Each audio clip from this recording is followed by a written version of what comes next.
আর আমার চারপাশে অনেক লোক জমায়েত হয়েছে, এগুলো দেখে বিভ্রান্ত হইও না। মানে এটা ভেবো না আমার দাড়ি অনেক লম্বা, আমি অনেক বড় আলেম, আমার চারপাশে অসংখ্য মানুষ মৌমাছির মতো বসে আমার কথা শুনছে, তাই আমি অনেক বড় আলেম, এটা দেখে তুমি বিভ্রান্ত হইও না। আল্লাহি লা আইয়ুক্তা লিসানি আহাব্বু ইলাইয়া মিন আন আতাকাল্লামা বিমা লা ইলমা লি।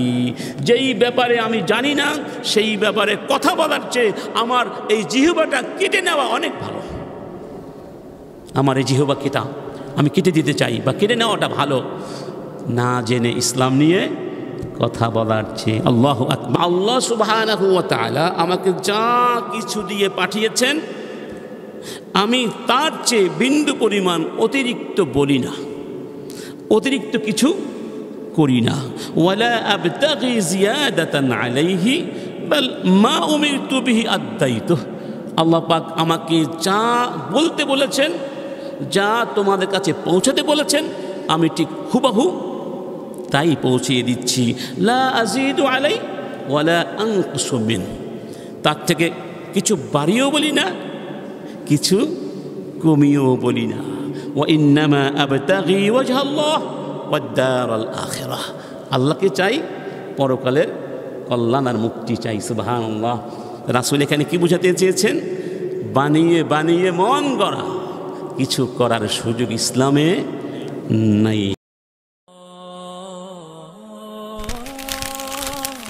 আইসিল মিডিয়া, সত্য ও দিন প্রচারের লক্ষ্যে।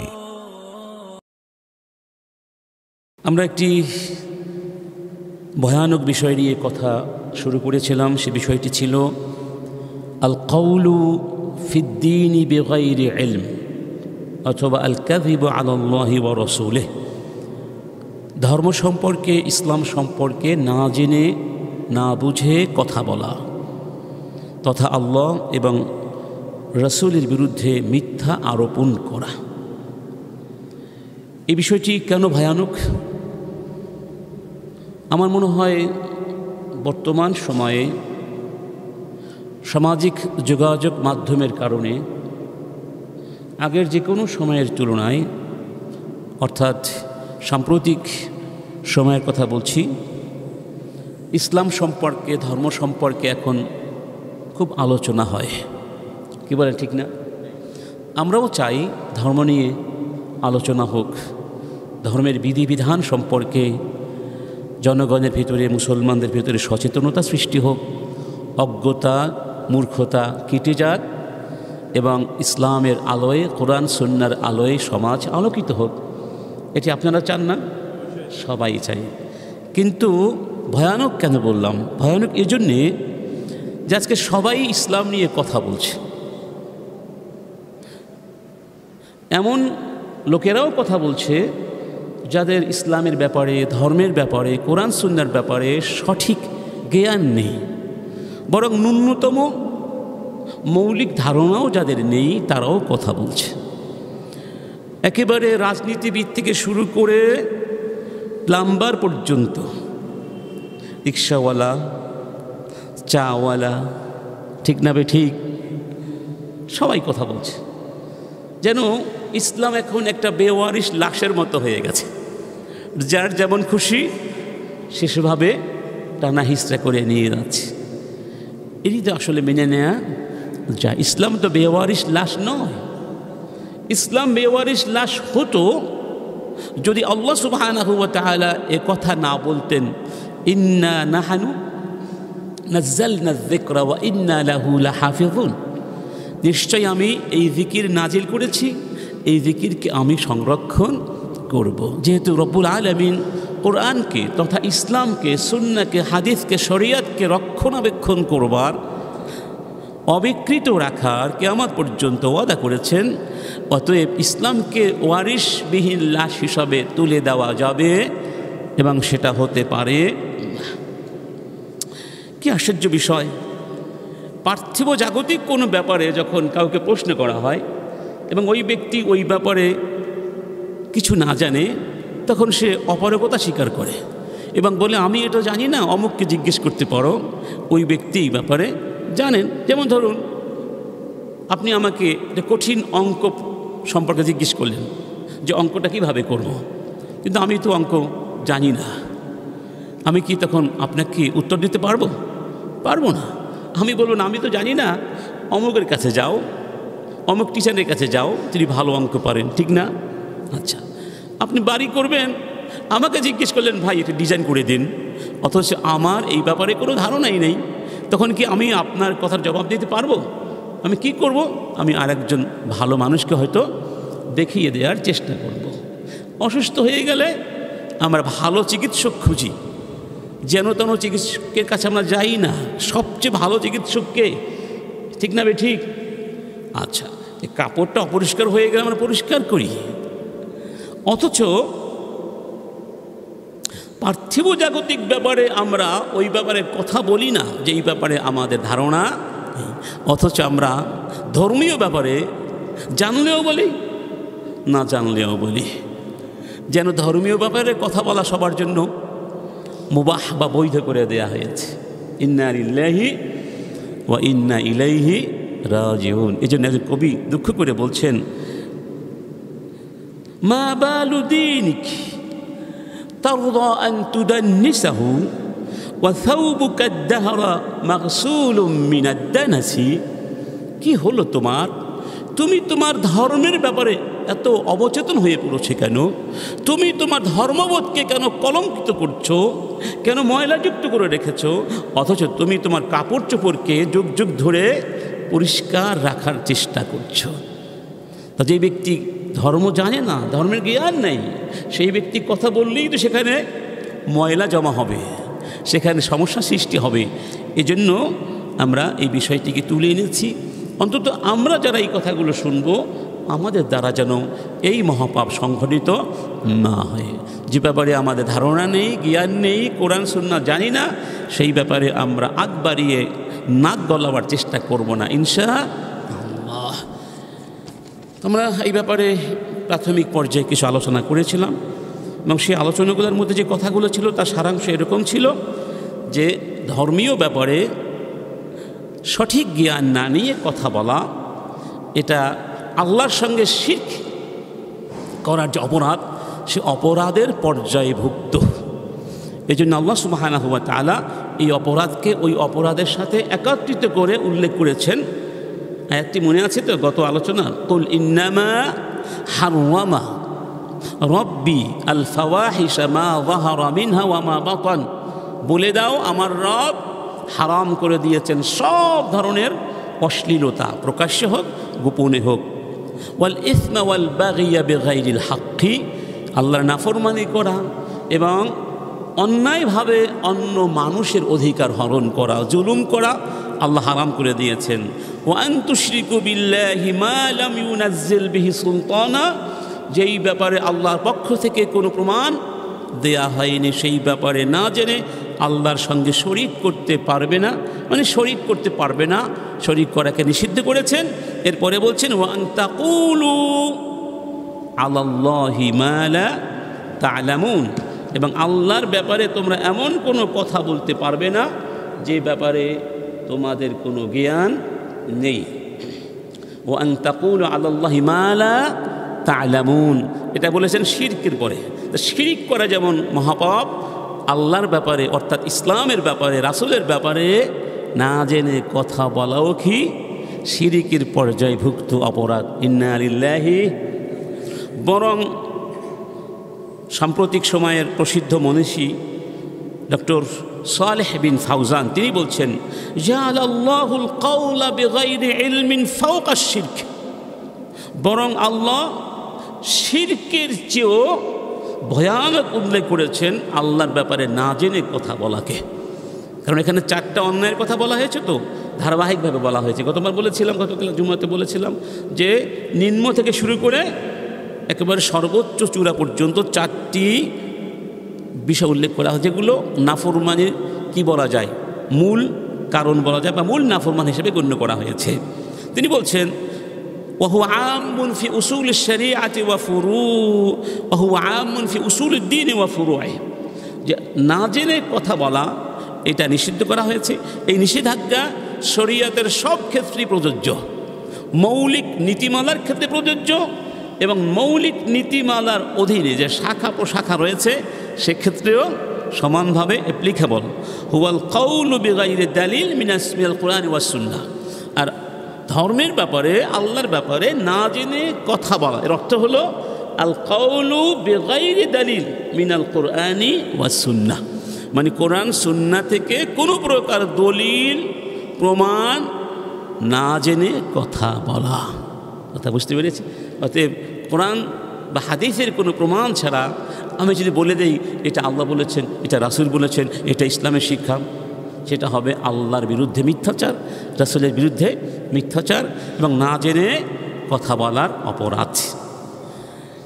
আরেকটি ছিল শারউন বিমা লাম ইয়াযান বিহিল্লাহ, অর্থাৎ না জেনে কথা বলার অর্থ দাঁড়ায় যে আল্লাহর অনুমতি ছাড়া নতুন কিছু প্রবর্তন করা, নতুন আইন প্রবর্তন করা, নতুন শরীয়ত প্রবর্তন করা। এই জন্য ডক্টর সালেহ বিন ফাউজান আরও বলছেন, ওয়ান্নাস আলাল কাউলি বিগাইরি ইলমিন ফিত তাহলিল ওয়াত তাহরিম, যে আল্লাহ এখানে হালাল হারামের ক্ষেত্রে না জেনে কথা বলো না, এই ব্যাপারে সরাসরি নিষেধাজ্ঞা দিয়েছেন এইভাবে, যেমনটি আমরা বলেছিলাম, ولا تقولوا لما تصف ألسنتكم الكذب هذا حلال وهذا حرام لتفتروا على الله الكذب إن الذين يفترون على الله الكذب لا يفلحون متاع قليل ولهم عذاب أليم। আল্লাহ বলেন খবরদার, তোমরা না জেনে না বুঝে শুধু মন চাইলো তাই বলে দিলে এটা হালাল, এটা হারাম, এটা করবে না, কারণ হালাল হারাম নির্ধারণ করব আমি। যদি তোমরা এই কাজটি করো তার অর্থ দাঁড়াবে তোমরা আমার বিরুদ্ধে মিথ্যা আরোপ করছো, আর আল্লাহর বিরুদ্ধে মিথ্যা আরোপ করে তোমরা কখনো সফল হতে পারবে না। এবং তোমাদের পরিণাম কি হবে? মাতাউন কালিল, দুনিয়ায় কিছুদিন হয়তো উপভোগ করবে, দুনিয়ায় কিছুদিন আনন্দ ফুর্তি করবে, কিন্তু ওয়ালাহুম আযাবুন আলীম, তোমাদের জন্য কঠিন শাস্তি রয়েছে। তাহলে কি বোঝা গেল? তিনি বলছেন, ইযা কানা ক্বাদ তাওয়া'আদা আল্লাযীনা ইউহাল্লিলুনা ওয়া ইউহাররিমুনা বিল আযাবিল আলীম ওয়া আদামিল ফালাহ, যে যারা হালালকে হারাম বানাবে, হারামকে হালাল বানাবে, তাদের ক্ষেত্রে এই কথা বলা হয়েছে, এই ধমক দেওয়া হয়েছে, শাস্তির কঠিন সতর্কবার্তা উচ্চারণ করা হয়েছে যে তোমাদের জন্য আযাবুন আলিম রয়েছে, তোমরা কোনোদিন সফল হতে পারবে না। এটা যদি হালাল হারামের ক্ষেত্রে হয়, ফাকাইফা বিল্লাযীনা ইয়াকুলুনা বিগাইরি ইলমিন ফিল ইবাদাত, তাহলে ইবাদাতের ব্যাপারে যারা বানিয়ে বানিয়ে বলবে তাদের অবস্থা কি হবে? ইবাদত তো এমন বিষয়, ওয়া মাকানিহা ওয়া জামানিহা আল্লাযাইনা হাদ্দাদাহুম আল্লাহ والعبادات كما هو معلوم توقيفية في كيفياتها। ইবাদত তো এমন বিষয় যে বিষয় মন গড়াভাবে বলা যায় না, যেমন নামাজ বলুন, রোজা বলুন, হাজ বলুন, এই ইবাদতের বিষয়গুলো কি আমাদের মনমতো হয়েছে নাকি সরাসরি আল্লাহর পক্ষ থেকে শিখিয়ে দেওয়া হয়েছে, বলে দেয়া হয়েছে?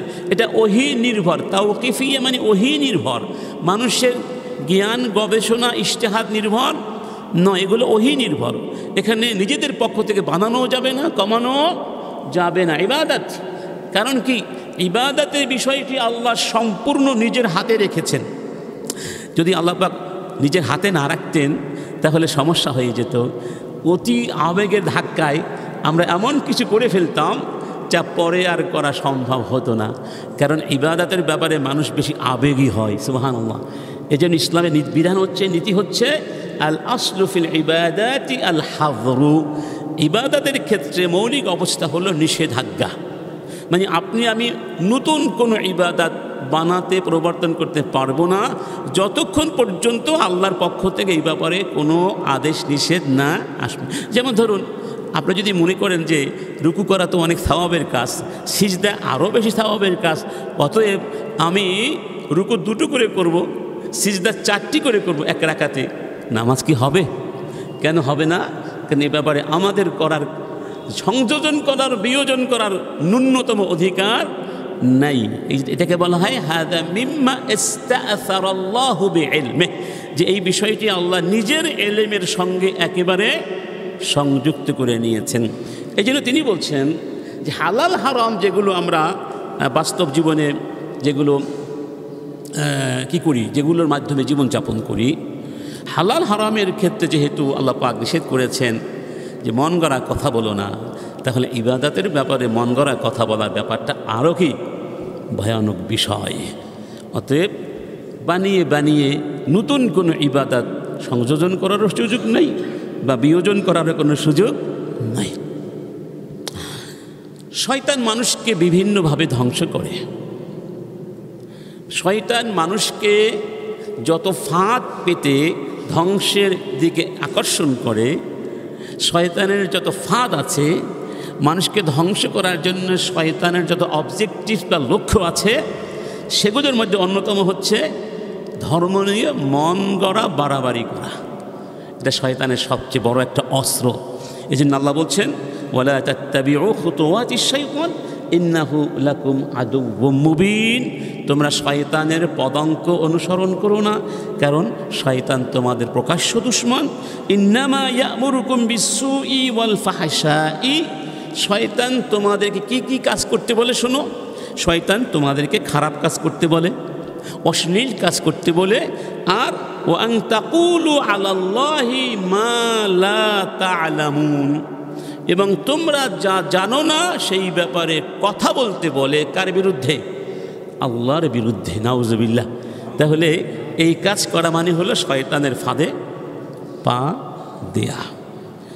এবং এই কাজ যারা করবে তাদেরকে আল্লাহ পাক পরকালে জিজ্ঞাসাবাদ করতে ছাড়বেন না। আল্লাহ সুবহানাহু ওয়া তাআলা যদি হিসাব নেন, কারো পক্ষে মুক্তি অর্জন করার কোনো সুযোগ কি আছে?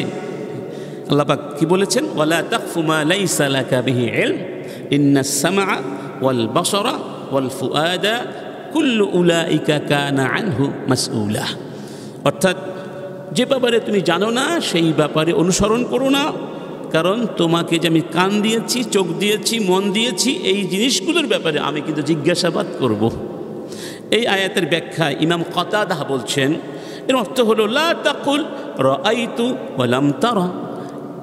যেই জিনিসটি তুমি দুই চোখে দেখোনি সেই ব্যাপারে বলো না আমি দেখেছি। ওয়া সামি'তু ওয়া লাম তাসমা।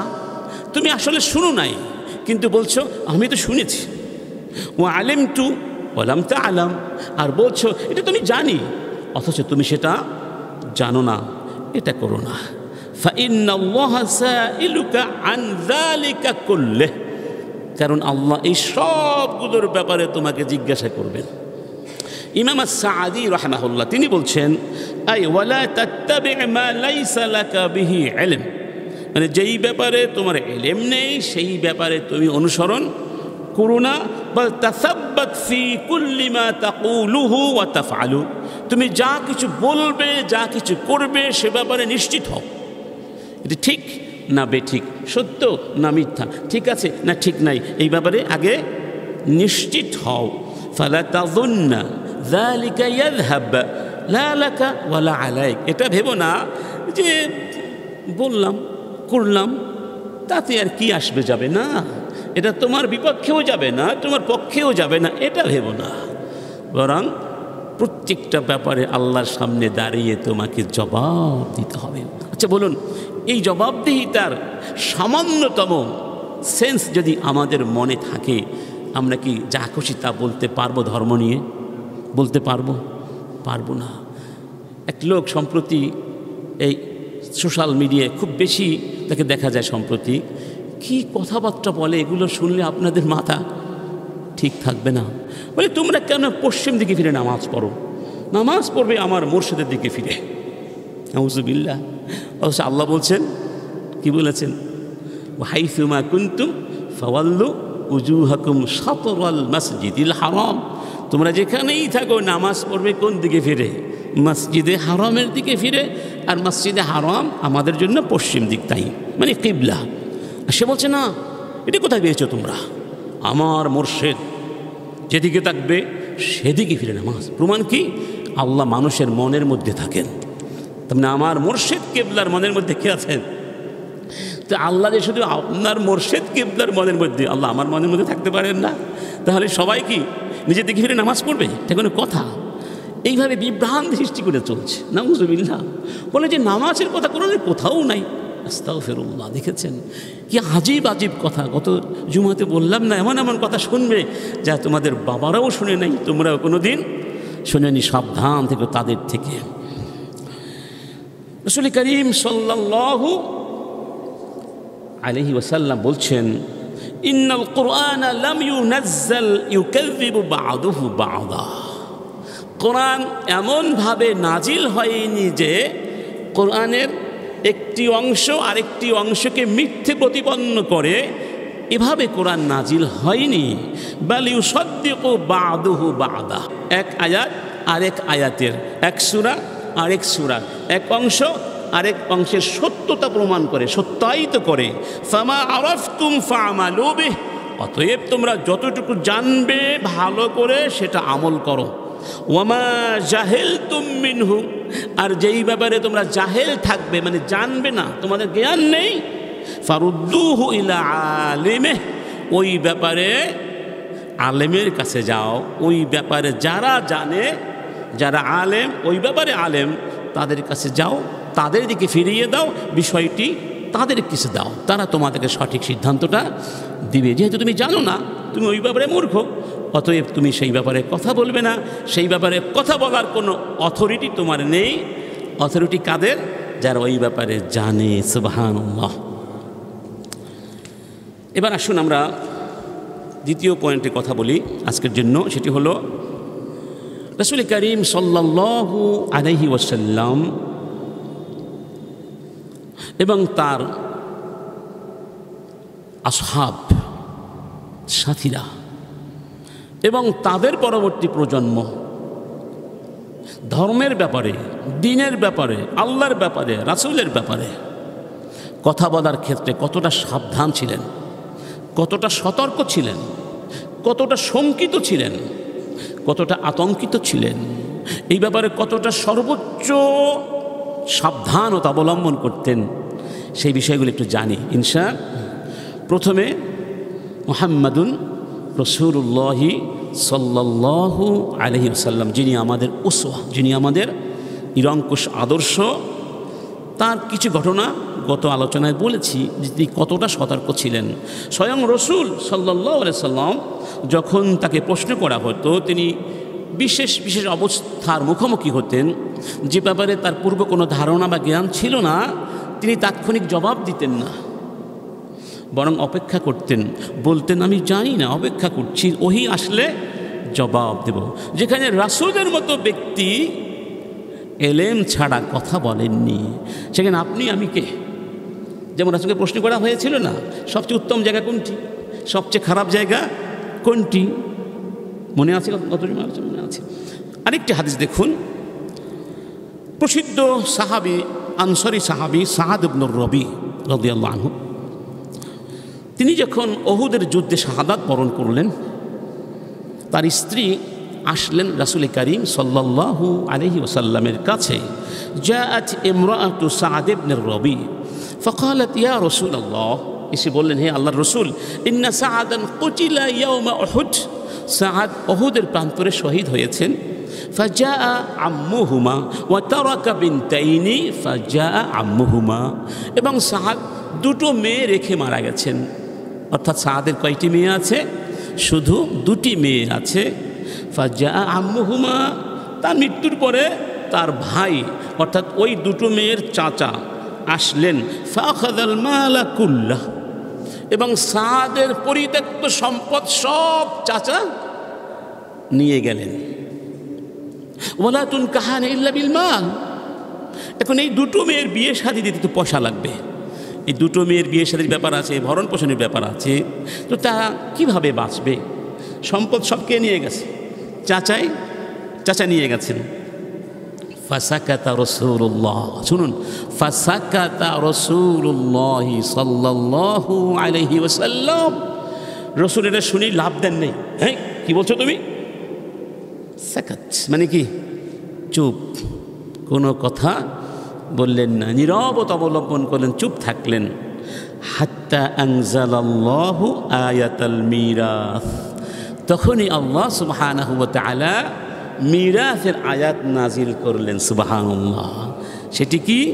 ইউসিকুমুল্লাহু ফি আওলাদিকুম লিযাকারি মিসলু হাযযিল উনসায়াইন ইলা কাউলিহি তাআলা ওয়া লাকুম নিসফু মা তারাকা আজওয়াজুকুম ইল্লাম ইয়াকুল লাহুন্না ওয়ালাদ। এই আয়াত যখন নাজিল হলো, ফাস্তাদা রাসূলুল্লাহ আল আম্মা, রাসূল তখন ওই চাচাকে ডেকে পাঠালেন।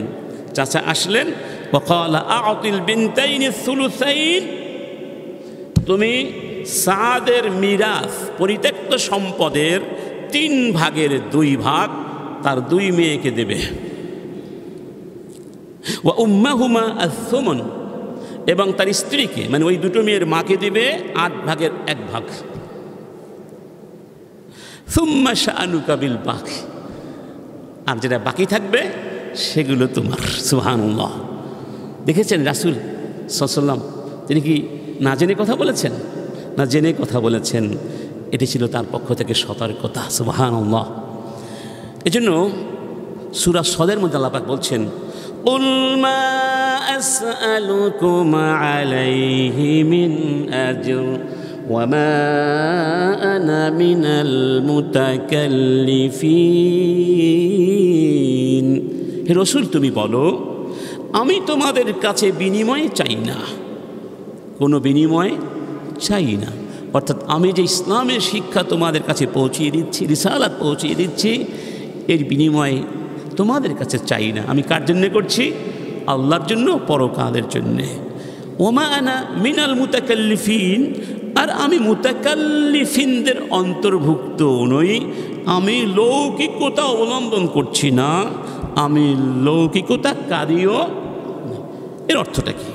ইবনে কাসির রাহিমাহুল্লাহ তিনি এর ব্যাখ্যায় বলছেন, আই ওয়ামা আযীদু আলা মা আরসালানি আল্লাহু বিহ, যে আল্লাহ সুবহানাহু ওয়া তাআলা আমাকে যা কিছু দিয়ে পাঠিয়েছেন আমি তার চেয়ে বিন্দু পরিমাণ অতিরিক্ত বলি না, অতিরিক্ত কিছু করি না। ওয়ালা আবতাগি জিয়াদাতান আলাইহি বাল মা উমিরতু বিহি আদাইতু, আল্লাহ পাক আমাকে যা বলতে বলেছেন, যা তোমাদের কাছে পৌঁছাতে বলেছেন, আমি ঠিক হুবহু তাই পৌঁছিয়ে দিচ্ছি। লা আযীদু আলাই ওয়ালা আনকুসু মিন, তার থেকে কিছু বাড়িয়েও বলি না, কিছু কমিয়েও বলি না। ওয়া ইন্নামা আবতাগি ওয়াজহাল্লাহ ওয়াদ দারাল আখিরাহ, আল্লাহকে চাই, পরকালের কল্যাণ আর মুক্তি চাই। সুবহানাল্লাহ। রাসূল এখানে কি বোঝাতে চেয়েছেন? বানিয়ে বানিয়ে মন গড়া কিছু করার সুযোগ ইসলামে নাই। সুবহানাল্লাহ বলবো না? এবার আসি সাহাবীদের অবস্থান কি ছিল এই ব্যাপারে।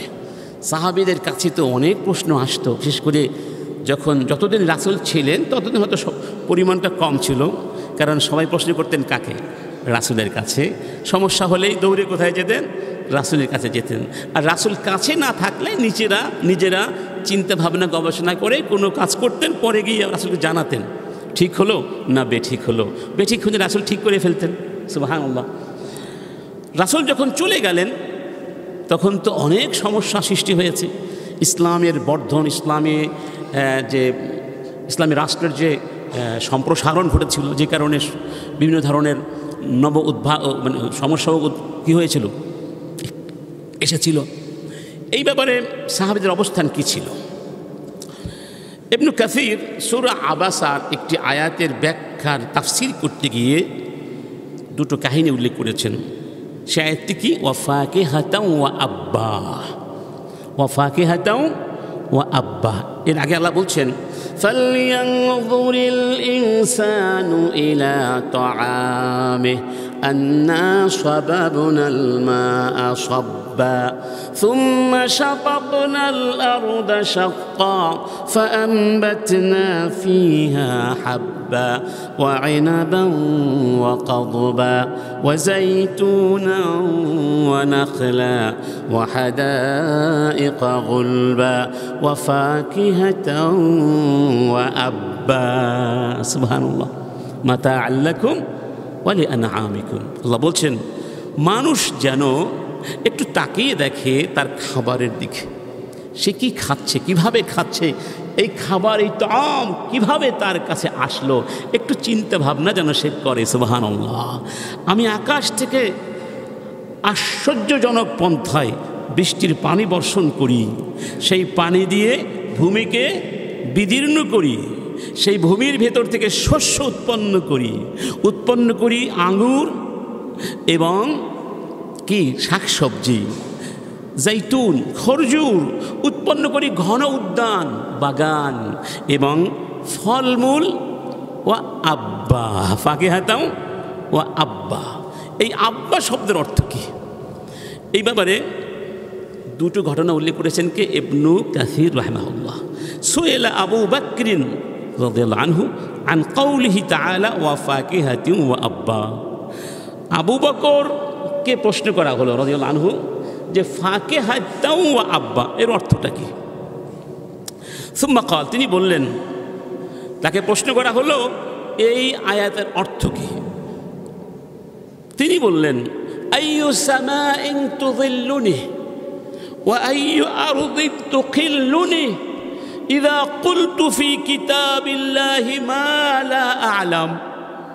আমি যদি আল্লাহর কিতাবের ব্যাপারে না জেনে কথা বলি, কোন আকাশ আমাকে ছায়া দেবে, কোন ধরনী আমাকে তার বুকের উপরে পথ চলার সুযোগ দেবে, কোন পৃথিবী আমাকে বহন করবে, কোন আকাশ আমাকে ছায়া দিবে, যদি আমি আল্লাহ কিতাবের ব্যাপারে না জেনে কথা বলি।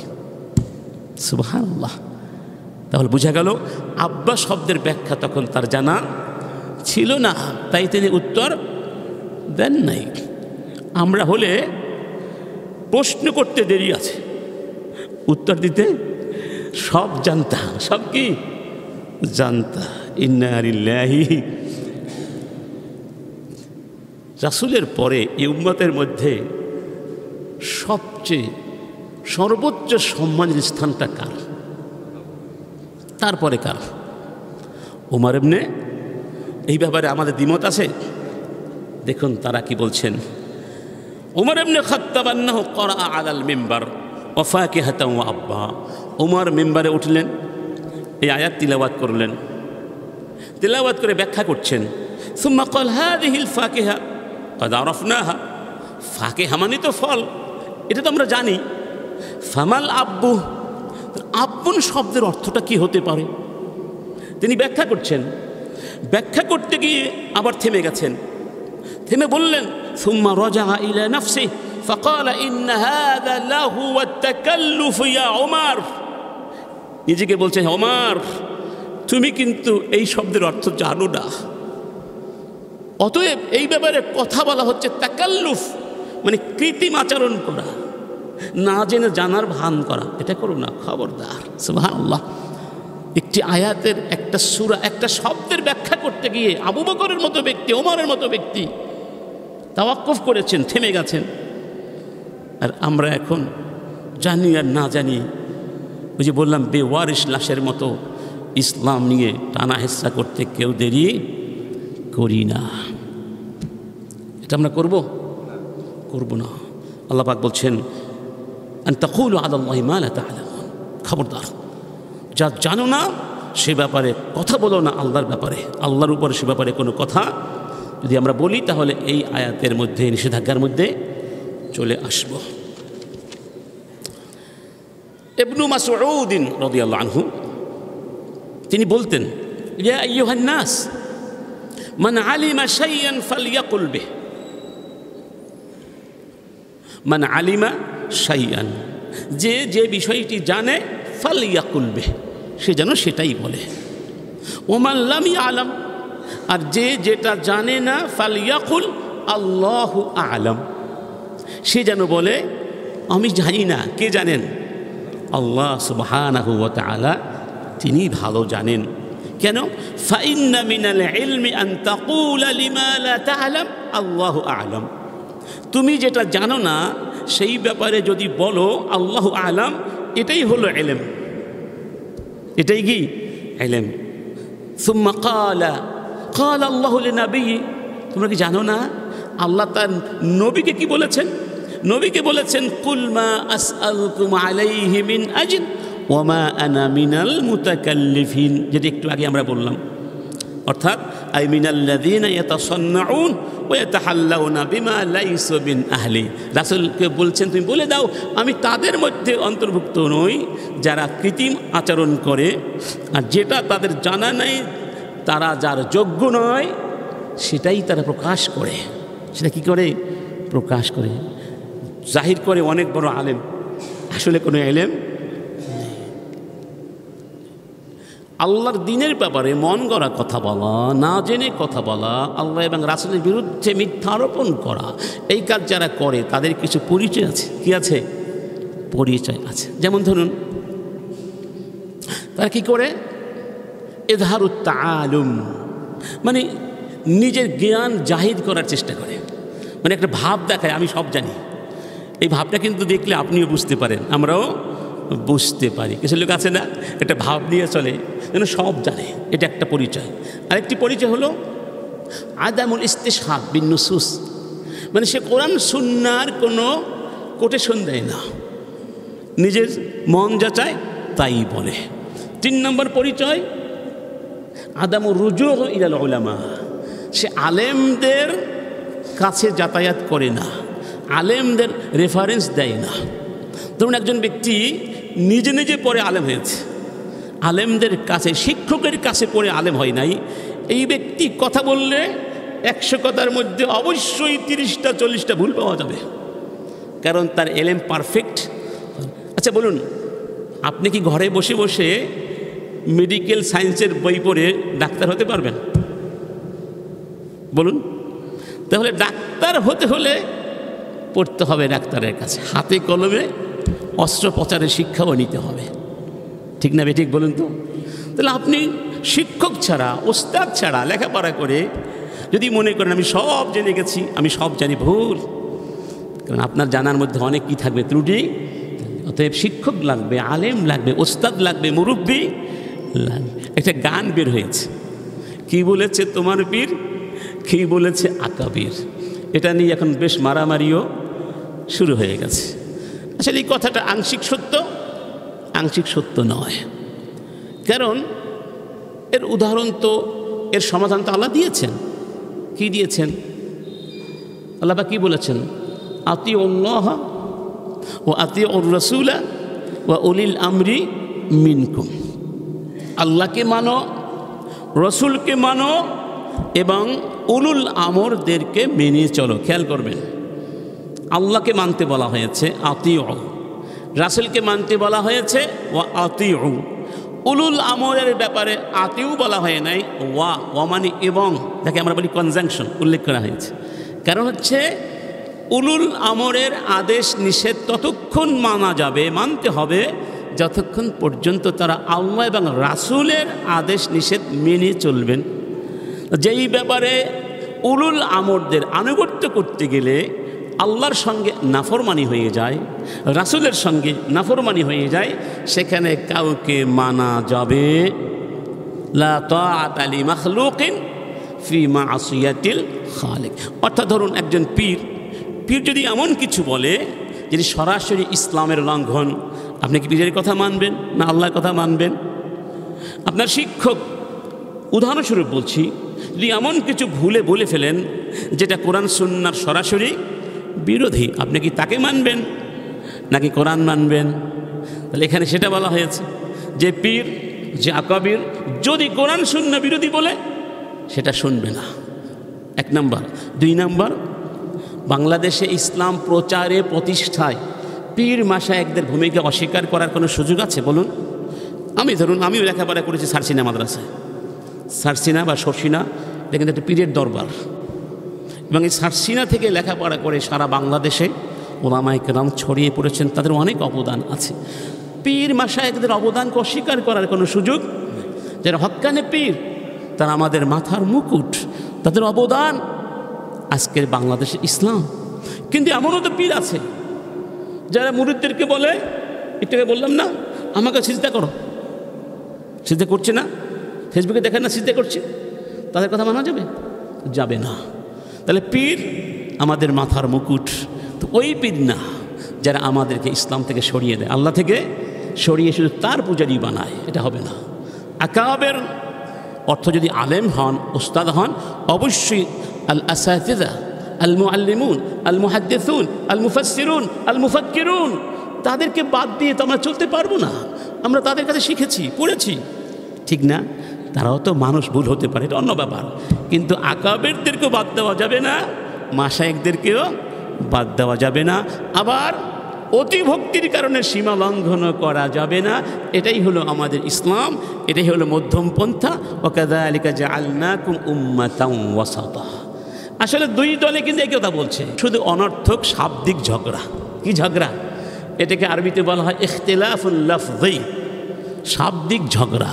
ওয়া লাইসা ইখতিলাফান মা'নাবী, অর্থগত ব্যাপারে সবই এক, আল্লাহ এক, দ্বন্দ্ব নাই।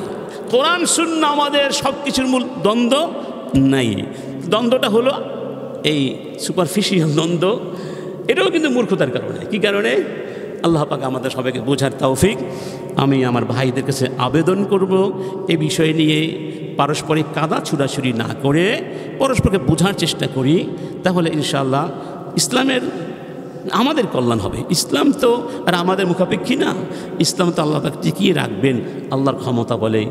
আমরাই বরং ইসলামের মুখাপেক্ষী, ঠিক না বে ঠিক? আচ্ছা, তো তিনি কি বলতেন?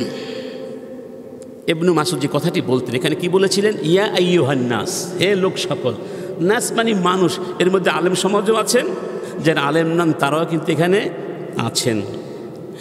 তারপরে বলছেন মান আলিমা শাইয়ান, যে যা জানে। যা জানে বলতে কি বোঝানো হয়েছে? মিন আহকামিদ দ্বীন ওয়াশ শরিয়া, বিশেষ করে শরীয়ত এবং দ্বীনের আহকামের ব্যাপারে। এরপরে বলছেন আল্লাহু আ'লাম, এই কথাটা কি বলবে? আল্লাহ সবচেয়ে ভালো জানেন। এই কথাটা কারা বলেছিলেন? ফেরেশতারা বলেছিলেন, লা ইলমা লানা ইল্লা মা আল্লামতানা, আল্লাহ তুমি যা শিখিয়েছো তাই জানি, এর বাহিরে আমরা কিছুই জানি না। আমরা আলোচনা করছি যে সাহাবায়ে কেরাম কিভাবে ধর্ম নিয়ে, আল্লাহর ব্যাপারে, ইসলামের ব্যাপারে কথা বলার ক্ষেত্রে সাবধানতা অবলম্বন করতেন সাহাবারা। আব্দুর রহমান বিন আবি লাইলা, তিনি একজন তাবেঈ, প্রসিদ্ধ তাবেঈ। তিনি বলছেন আদারাতু 20 ওয়া 100 মিনাল আনসারি মিন আসহাবি রাসূলিল্লাহি সাল্লাল্লাহু আলাইহি ওয়াসাল্লাম, আমি আনসারীদের মধ্য থেকে 120 জন সাহাবীর সাক্ষাৎ পেয়েছি। 120 জন। মা ফীহিম আহাদুন ইউসআলু আন শাইইন ইল্লা আহাব্বা আন ইয়াকফিয়াহু সাহিবুহুল ফুতিয়া। আমি তাদেরকে কেমন পেয়েছি? তাদের যাকেই কোনো প্রশ্ন করা হতো কোনো বিষয়ে, তিনি নিজে জবাব দিতেন না, বরং তিনি আরেকজনের কাছে পাঠিয়ে দিতেন। সুবহানাল্লাহ, মানে আরেকজন তার পক্ষ থেকে জবাব দিবে, এটি তিনি পছন্দ করতেন। অন্য রায়তেভাবে বলা হয়েছে স্পষ্টভাবে যে ইউসআলু আহাদুহুম আনিল মাসআলা, তাদের কাউকে যখন কোনো মাসআলা প্রশ্ন করা হতো, ফায়ারুদ্দুহা হাদা ইলা হাদা ওয়া হাদা ইলা হাদা, এই ব্যক্তি, এই সাহাবী ওই সাহাবীকে বলতে বলতেন, তিনি বলতেন ভাই তুমি বলে দাও, তিনি বলতেন ভাই তুমি বলে দাও, তিনি বলতেন ভাই তুমি বলে দাও, আমি বলতাম ভাই আপনি বলে দাও। তার মানে হলো কি? হাত্তা তারজা ইলাল আউয়াল। সুবহানাল্লাহ, মানে ঘুরতে ঘুরতে আবার কোথায় চলে আসতো। কি ভদ্রতা! এটা কেন করতেন? এই গুরুভার বোঝা সহজে বহন করতে চাইতেন না, এটা অনেক কঠিন বোঝা, কঠিন বোঝা। কাল আবু আল মিনহাল, আবু আল মিনহাল তিনি বলছেন সাআলতু যায়েদ ইবনে আরকাম ওয়াল বারা ইবনে আযিব, দুইজন সাহাবী, যায়েদ বিন আরকাম, বারা বিন আযিব, আমি তাদেরকে প্রশ্ন করেছিলাম। আবু আল মিনহাল বলছেন আনিস সারফ আই মুবাদালাতিল যাহাবি বিল ফিদ্দা, আন মুবাদালাতিল যাহাবি বিল ফিদ্দা, মানে স্বর্ণ দিয়ে রৌপ্য ক্রয় বিক্রয় করা যাবে কিনা, এটাকে বলা হয় সরফ বাই ও সরফ। এই ব্যাপারে প্রশ্ন করেছিলাম দুজন সাহাবীকে। ফাজাআলা কুল্লামা সাআলতু আহাদাহুমা ক্বাল সালিল আখার ফাইন্নাহু খায়রুম মিন্নি ওয়া আ'লামু মিন্নি। আমি যখনই প্রশ্ন করতাম একজনকে, তিনি বলতেন আমার ভাইকে প্রশ্ন করো, আমার ভাই আমার চেয়ে ভালো, তার জ্ঞান আমার চেয়ে বেশি। আবার যখন তাকে প্রশ্ন করতাম তিনি বলতেন আমার ভাইকে বলো, আমার ভাইয়ের জ্ঞান আমার চেয়ে বেশি। সুবহানাল্লাহ। আর আমরা হলে কি করি? সবার আগে দৌড় দিই, আমার জ্ঞান জাহির করতে হবে, ঠিক না? এমনকি এমন কথাও আমি বলতে শুনেছি আমার ভাইদেরকে যে বাংলাদেশে আমার চেয়ে বড় আলেম কি আছে? আমার চেয়ে বড় আলেম হতে হলে আমার নাকি জন্ম নিতে হবে মায়ের গর্ভ থেকে। নাউজুবিল্লাহ। আমরা কি সাহাবীদের চেয়ে বড় আলেম হয়ে গেছি ভাই? তা কি সম্ভব? সম্ভব নয়। এজন্য ইবনে মাসউদ তিনি আরও বলছেন রাদিয়াল্লাহু আনহু, মান আফতান নাস ফি কুল্লি মা ইস্তাফতুনা ফাহুয়া মাজনুন। যেই ব্যক্তি সব ব্যাপারেই উত্তর দেয়, তাকে যে প্রশ্নই করা হয় সে তারই জবাব দেয়, সে ব্যক্তি মাজনুন, সে কি? পাগল, উম্মাদ। আন উকবাহ বিন মুসলিম তাবি তিনি বলছেন, সাহিবতু ইবনে উমর 34 শাহরা। ইবনে উমর, উমরের ছেলে আব্দুল্লাহ, আমি তার সঙ্গে 34 মাস একসাথে ছিলাম। কয় মাস? মানে 2 বছর 8 মাস। 2 বছর তার সাহচর্য বা সহবতে ছিলাম। ফাকাসীরাম মা কানা ইউসালু ফায়াকুল লা আদরি। এই 2 বছর 8 মাসে আমি দেখেছি যখনই তাকে কোনো প্রশ্ন করা হতো তিনি বলতেন লা আদরি, আমি জানি না। সুম্মা ইয়ালতাফিতু ইলাইয়া, এরপরে আমার দিকে তাকাতেন। ফায়াকুলু, আর বলতেন, তাদরি মা ইউরিদু হাউলা।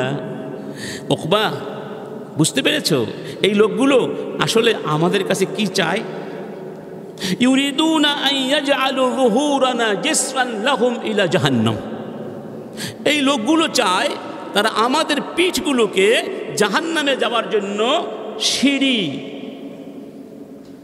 পোল বানাতে চায়। পোল মানে খালি জিজ্ঞেস করবে আর উত্তর দিব, ভুল ত্রুটি হবে তো জাহান্নামে যেতে হবে না সবাই। মানে আমাদেরকে নিয়ে জাহান্নামে যেতে চায়, আমাদেরকে জাহান্নামে সিঁড়ি বানাতে চায়। নাউজুবিল্লাহ। তার মানে কতটা সতর্ক ছিলেন, কতটা সাবধান ছিলেন ফতোয়া দেওয়ার ব্যাপারে, কথা বলার ব্যাপারে। ছেড়ে দেন, সমস্যা নেই। আল্লাহু আকবার। দেখেছেন আমরা কোন জাতি? সুবহানাল্লাহ। কোথায় ছিলাম আর কোথায় চলে এসেছি। আরও আছে মুহাম্মদ বিন সিরিন তিনি বলছেন, তিনি একটু তাবে, লাম ইয়াকুন আহাদুন বা'দান নবী সাল্লাল্লাহু আলাইহি ওয়াসাল্লাম আহইয়াবা লিমা লা ইয়ালামু মিন আবি বকর। রাসূলের পরে আবু বকরের চেয়ে অধিক সতর্ক আর কেউ ছিলেন না ওই ব্যাপারে, যেই ব্যাপারে তিনি জানতেন না। ওয়ালাম ইয়াকুন আহাদুন বা'দা আবি বকরিন আহইয়াবা লিমা লা ইয়ালাম মিন উমর। আর আবু বকরের পরে উমরের চেয়ে অধিক সতর্ক এই ব্যাপারে আর কেউ ছিলেন না। ওয়া ইন্না আবা বকরিন নাযালাত বিহি কাদিয়া। একবার আবু বকরের সামনে একটা সমস্যা উপস্থাপন করা হলো। ফালাম ইয়াজিদ ফি কিতাবিল্লাহি মিনহা আসলান ওয়ালা ফি সুন্নতি আসারান। সেই ব্যাপারে সরাসরি কিতাবুল্লাহর মধ্যে কিছু পাননি, সুন্নাহর মধ্যেও কোনো কিছু পাননি। ফাজতাহাদা রা'য়া, তখন তিনি কোরআন সুন্নাহ নিয়ে গবেষণা করতে লাগলেন। কারণ কিছু বিধান থাকে প্রত্যক্ষ, কিছু থাকে কি পরোক্ষ। সুম্মা ক্বালা হাযা রা'য়ি, এবং ওই ব্যাপারে সমাধান দিয়ে বলেছিলেন এটা আমার মতামত। ফাইন ইয়াকুন সাওয়াবান ফামিনাল্লাহ, যদি এটা সঠিক হয়ে থাকে সিদ্ধান্ত তাহলে আল্লাহর পক্ষ থেকে এসেছে। ওয়া ইন ইয়াকুন খাতাআন, যদি ভুল হয়ে থাকে ফামিন্নি, তাহলে সেটা আমার পক্ষ থেকে হয়েছে, আমার অক্ষমতা। ওয়া আস্তাগফিরুল্লাহ, আল্লাহ তুমি আমাকে মাফ করে দিও। সমাধান তো দিতে হবে, কি দিতে হবে? এভাবে তারা সাবধানতা অবলম্বন করতেন। নিশ্চিত বলতে পারতেন না আমি ঠিক নাকি বেঠিক। ইজতিহাদের ক্ষেত্রে এভাবে তারা বলতেন। মানে ইজতিহাদের মধ্যে কিছু ধারণা থাকে। ইজতিহাদ কখনো এই ক্ষেত্রে একেবারে 100% কনফার্ম হওয়া যায়, নিশ্চিত হওয়া যায় না। ভুলও হতে পারে, সঠিকও হতে পারে। আন আলী ইবনে আবি তালিব আলী বিন আবি তালেব বলতেন, মা আবরাদাহা আলাল কলব ইযা সুইলা আহাদুকুম ফীমা লা ইয়ালামু আন ইয়াকুল আল্লাহু আ'লাম। যে ব্যাপারে তোমরা জানো না সে ব্যাপারে যদি একথা বলো আল্লাহু আ'লাম, তাহলে এটা কতই না প্রশান্তিদায়ক মনের জন্য। ইন্নাল আলিমা মান আরাফা আন্না মা ইয়ালামু ফীমা লা ইয়ালামু কালিল। ওই ব্যক্তি সত্যিকার আলেম যেই ব্যক্তি এটা জানে যে সে যেটা জানে না সেগুলোর মধ্যে সে যেটা জানে খুবই কম। কথা বুঝতে পেরেছেন? মানে সে যা জানে তা খুবই কম, কিসের তুলনায়? যা সে জানে না। এজন্য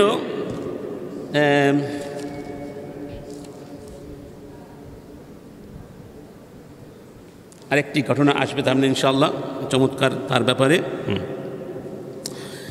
এরপরে এবার আমরা আসি তাবেঈন সাহাবীদের পরে যারা এসেছেন এবং তাদের পরে যারা এসেছেন তাদের অবস্থান কি ছিল?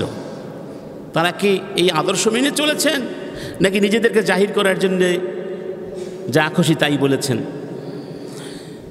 যেমন ধরুন আমাদের ইমাম আল ইমামুল আযম আবু হানিফা রাহিমাহুল্লাহ, তিনি বলতেন, লাউলাল ফারাকু মিনাল্লাহ আন ইয়াদিআল ইলম মা আফতাইতু আহাদান ইয়াকুনু লাহুমুল মাহনাউ ওয়া আলাইয়াল ওয়জরু। যদি এই ভয় না করতাম যে আল্লাহর দ্বীন হারিয়ে যাবে, তাহলে আমি কাউকে কোনোদিন একটি বিষয়ে ফতোয়া দিতাম না। কারণ যেই ব্যক্তিকে ফতোয়া দিব সেই ব্যক্তি নিশ্চিন্তে থাকবে, আর গুনার বোঝাটা কার উপরে এসে পড়বে? আমার উপরে এসে পড়বে। তারপরেও ফতোয়া কেন দিচ্ছি? দিন হারিয়ে যাবে, ইসলাম হারিয়ে যাবে, এই জন্য দিচ্ছি আল্লাহর ভয়ে, নইলে একটি ফতোয়া কাউকে দিতাম না। ইমাম মালিক রাহিমাহুল্লাহ, তার অবস্থান এই ব্যাপারে অত্যন্ত প্রসিদ্ধ। কোন কোন রিওয়ায়াতে পাওয়া যায় ইউসআলু আও সুইলা আন 40 মাসআলা। ইমাম মালিক যাকে বলা হয় ইমামু দারুল হিজরা, ইমামুল মদিনা, তিনি অন্যতম একজন ইমাম, 4 ইমামের একজন না। তাকে 40টি মাসআলা জিজ্ঞেস করা হয়েছিল কোনো এক অনুষ্ঠানে, কোনো এক বৈঠকে। কয়টি মাসআলা? ফাআজাবা ফি 4 মিনহা, শুধু 4টি মাসআলার জবাব দিয়েছেন, বাকি 36টি। ওয়াকালা ফি 60 ওয়া 30 মাসআলা লা আদরি, 4টার জবাব দিয়েছেন আর 36টির ব্যাপারে বলেছেন লা আদরি, আমি জানি না। ফাতাআজ্জাবা সাইল, প্রশ্নকর্তা বিস্ময় প্রকাশ করে বললেন, ওয়াকাল মাযা আকুলু লিন-নাস, আমি লোকদেরকে কি বলবো? আকুলু লাহুম মালিকুন লা ইয়াদরি ওয়া মান ইয়াদরি ইযা লাম ইয়াদরি মালিক, আমি কি বলবো গিয়ে মানুষদেরকে? এ কথা বলবো যে মালিক জানে না। আর মালিক যদি না জানে কি জানবে? ফাকাল লা নাআম, ইমাম মালিক তখন বললেন, হ্যাঁ, লা আদরি, আমি জানি না এগুলো। ওয়া আখবিরিন নাস আন্না মালিকান লা ইয়াদরি, যাও সবাইকে বলে দাও মালিক জানে না, মালিকের এই ব্যাপারে কোনো জ্ঞান, এটা মানুষকে বলে দাও। আচ্ছা বলুন, এ কথা বলার পরে কি তার সম্মান বেড়েছে না কমেছে? আমরা যারা মনে করি আমি এটা জানি না, এটা বললে আমার সম্মান নষ্ট হয়ে যাবে, এটা ভুল ধারণা। বরং সম্মান আল্লাহ আরও বাড়িয়ে দিয়েছেন, তার সমস্ত পৃথিবী তার ইমামতটা মেনে নিয়েছে, শ্রদ্ধার সাথে তাকে স্মরণ করে। আল্লাহ। অন্য আরেকটি রেওয়াজে দেখা যায় ইমাম মালিককে প্রশ্ন করা হলো, ওই যুগের খুব সম্ভব একজন মন্ত্রী পর্যায়ের লোক অথবা রাষ্ট্রীয় প্রশাসনিক পর্যায়ের অনেক উঁচু মানের একজন ব্যক্তি তাকে প্রশ্ন করেছিলেন। তখন ইমাম মালিক বললেন, লা আদরি, উত্তর আমার জানা নেই। তখন সেই লোকটি বলেছিল, ইন্নাহা মাসআলাতুন খাফিফাতুন সাহলা, এটি তো খুব খাফিফা সাহলা, সহজ হালকা একটা বিষয়, আপনি এটা জানেন না। আসলে ব্যাপারটা হলো, ওয়া ইন্নামা আরাদতা আন উলিমা বিহাল আমির ওয়া কানা সাইরু যা কাদর, আসলে আপনি চাচ্ছেন এই বিষয়টা আমি যেন আমিরের কাছে পৌঁছিয়ে দেই। মানে আপনি আপনার বড়ত্ব দেখাতে চাচ্ছেন নাকি? মানে এটা জানার জন্য কি আমার আমিরকে বলতে হবে, খলিফাকে বলতে হবে? ফাগাদিবা মালিক, ইমাম মালিক খুব রাগ হয়ে গেলেন, মলিন হয়ে গেল তার চেহারা। ওয়াকালা মাসালাতুন খাফিফাতুন সাহলা, কি বলছো? হালকা মাসালা, সহজ মাসালা, কি বলছো তুমি? লাইসা ফিল ইসলামি শাইউন খাফিফ, ইসলামে খফিফ বলে কোনো জিনিস নাই। মানে হালকা, পলকা, পাতলা, সহজ, এইরকম কোনো জিনিস ইসলামে নাই। আমা সামি'তা ক্বাল আল্লাহ সুবহানাহু ওয়া তাআলা ইন্না সানুলকি আলাইকা কাওলান সাকিলা, তুমি কি আল্লাহর কথা শোনো নাই? রব্বুল আলামিন কি বলেছেন? হে নবী, আমি আপনার উপরে কঠিন কথা নাজিল করব, ভারী কথা নাজিল করব। সাকিল মানে ভারী, খফিফ মানে হালকা। আল্লাহ বলেছেন, হে রসুল, আমি আপনার উপরে ভারী জিনিস নাজিল করব, আর তুমি বলছো হালকা। ইসলামে হালকা বলে কোনো জিনিস, তাহলে কোনো কিছুকে হালকাভাবে নেওয়ার কোনো সুযোগ নাই। সুবহানাল্লাহ। ইমাম মালিক বলতেন, ইয়ামবাগি লিল আলিম আন ইয়ালাফা ফীমা আশকালা আলাইহি কাউলু লা আদরি ফাইন্নাহু আসা আন ইউহাইয়া লাহু খাইর। যেই ব্যক্তি, মানে আলেমদের জন্য এটা উচিত, যে বিষয় সে জানে না, যে বিষয়গুলো তার জন্য মুশকিল মানে কঠিন, সে যেন এই কথাটা বলতে অভ্যস্ত হয়, লা আদরি। এটা বললে হয়তো আল্লাহর পক্ষ থেকে তার জন্য কল্যাণের ব্যবস্থা করে দেয়া হবে ইনশাআল্লাহ। ইবনুল হাইসাম বিন জাবিল তিনি বলছেন, শাহিদতু মালিকান ফাসুইলা আন 48 মাসআলা, ইমাম মালিকের কাছে আমি ছিলাম, এটা হয়তো আরেকটি ঘটনা হতে পারে, এবং তাকে 48টি, কয়টি? 48টি বিষয়ে প্রশ্ন করা হলো। ফাকালা ফি 32 মিনহা, এই 48টি প্রশ্নের মধ্যে 32টির ব্যাপারে বলেছেন লা আদরি, আমি জানি না। সুবহানাল্লাহ। আরেক রাওয়ায়াত এসেছে, আন্নাহু রুব্বামা সুইলা আন 50 মাসআলা ফালা ইউজিবু ফি ওয়াহিদাতিন মিনহা, তাকে 50টি মাসআলা জিজ্ঞেস করা হয়েছিল, একটিরও জবাব দেননি। আল্লাহু আকবার। কারণ না জেনে কথা বলা যাবে। তিনি আরো বলতেন, মান আজাবা ফি মাসআলাতিন, যেই ব্যক্তি ইসলামের ব্যাপারে কোনো কথা বলবে, যাকে কোনো ব্যাপারে প্রশ্ন করা হলো উত্তর দিতে চায়, ফায়ামবাগি ক্বাবলা আন ইউজিবা ফিহা, সে যেন জবাব দেবার আগে একটা কাজ করে। সেটি কি? আন ইয়ারিদা নাফসাহু আলাল জান্নাতি ওয়ান নার, সে যেন নিজেকে জান্নাত এবং জাহান্নামের সামনে তুলে ধরে। ওয়া কাইফা ইয়াকুনু খালাসুহু ফিল আখিরাহ সুম্মা ইউজিবু মিনহা, এবং কিভাবে ওই জাহান্নাম থেকে মুক্তি পাবে সেটা মাথায় রেখে যেন জবাব দেয়। সুবহানাল্লাহ। অতএব ইসলাম নিয়ে কথা বলার আগে বিষয়গুলো মাথায় রাখতে হবে, এই বিষয়গুলো মাথায় রাখতে হবে। চায়ের দোকানে বসলাম, রাস্তাঘাটে বসলাম, বাসের মধ্যে, রিক্সার মধ্যে, চায়ের দোকানে, সব জায়গায় এখন ফতোয়া নিয়ে আলোচনা হয়, ইসলাম নিয়ে আলোচনা হয়। যে বললাম বেওয়ারিশ লাশ হয়ে গেছে, নাউজুবিল্লাহি মিন, সাবধানতা অবলম্বন করতে হবে। ইমাম মালিক সম্পর্কে ইমাম আল বাগাবী তিনি বলছেন, কানা মালিক ইবনে আনাস লা ইফতি হাত্তা ইয়াকুলা লা হাওলা ওয়ালা কুওয়াতা ইল্লা বিল্লাহ, যতক্ষণ পর্যন্ত ইমাম মালিক এই কথাটি না বলতেন লা হাওলা ওয়ালা কুওয়াতা ইল্লা বিল্লাহ, ততক্ষণ কোনো মাসআলায় কথা বলতেন না। এর মানে কি? লা হাওলা ওয়ালা কুওয়া, আল্লাহ ছাড়া আমাদের কোনো শক্তি নাই, কোনো ক্ষমতা নাই, আমাদের করার কিছুই নাই, সমস্ত ক্ষমতার মালিককে আল্লাহ। ইমাম আশ-শাফিঈ রাহিমাহুল্লাহ তিনি বলছেন, মা রাআইতু আহাদান মিনান নাস ফিহি আলাতুম মিনাল ইলম, যাদের মধ্যে এলেম আছে, এলেমের উপকরণ আছে, এলেমের সামগ্রী আছে, মানে এলেম আছে, এরকম কাউকে দেখি নাই মা ফি সুফিয়ান ইবনে উয়াইনা, সুফিয়ান ইবনে উয়াইনার মতো কাউকে আমি দেখিনি। ওয়ামা রাআইতু আহাদান আকাফফা আনিল ফুতিয়া মিনহু, তিনি এত এলেমের অধিকারী ছিলেন অথচ তিনি ফতোয়া দেওয়ার ব্যাপারে, ইসলামের ব্যাপারে কথা বলার ক্ষেত্রে অত্যন্ত সতর্ক ছিলেন। আকাফফা মানে তিনি দিতেই চাইতেন না, এই ব্যাপারে কথাই বলতে চাইতেন না, যেন জবানটাকে বন্ধ করে রাখতেন। তার মতো এরকম কাউকে দেখিনি। ওমা রাআইতু আহাদান আহসানা লিতাফসীরিল হাদিস মিনহু, হাদিসের ব্যাখ্যা দেওয়ার ক্ষেত্রে তার চেয়ে আহসান উৎকৃষ্ট কাউকে আমি দেখি। ইমাম শাফির মতো ব্যক্তি যার ব্যাপারে বল তার মতো আলেম আমি দেখি নাই, কিন্তু ফতোয়া দেওয়ার ক্ষেত্রে তিনি অত্যন্ত কী ছিলেন? সতর্ক ছিলেন, মানে ফতোয়া তিনি দিতেই চাইতেন না। এবার আসুন আহমদ বিন হাম্বল আর একজন ইমাম, তার ব্যাপারে বলছেন তার ছাত্র আবি বকর আল আসরম কি বলছেন?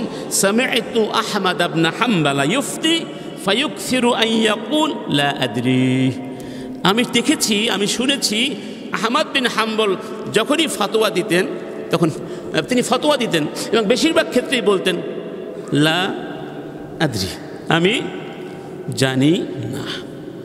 সুফিয়ান বিন উয়াইনা তিনি বলছেন আজসারুন নাস আলাল ফুতিয়া আকাল্লুহুম ইলমান, যাদের এলেম কম তারা ফতোয়া দেওয়ার ক্ষেত্রে বেশি দুঃসাহসী হয়।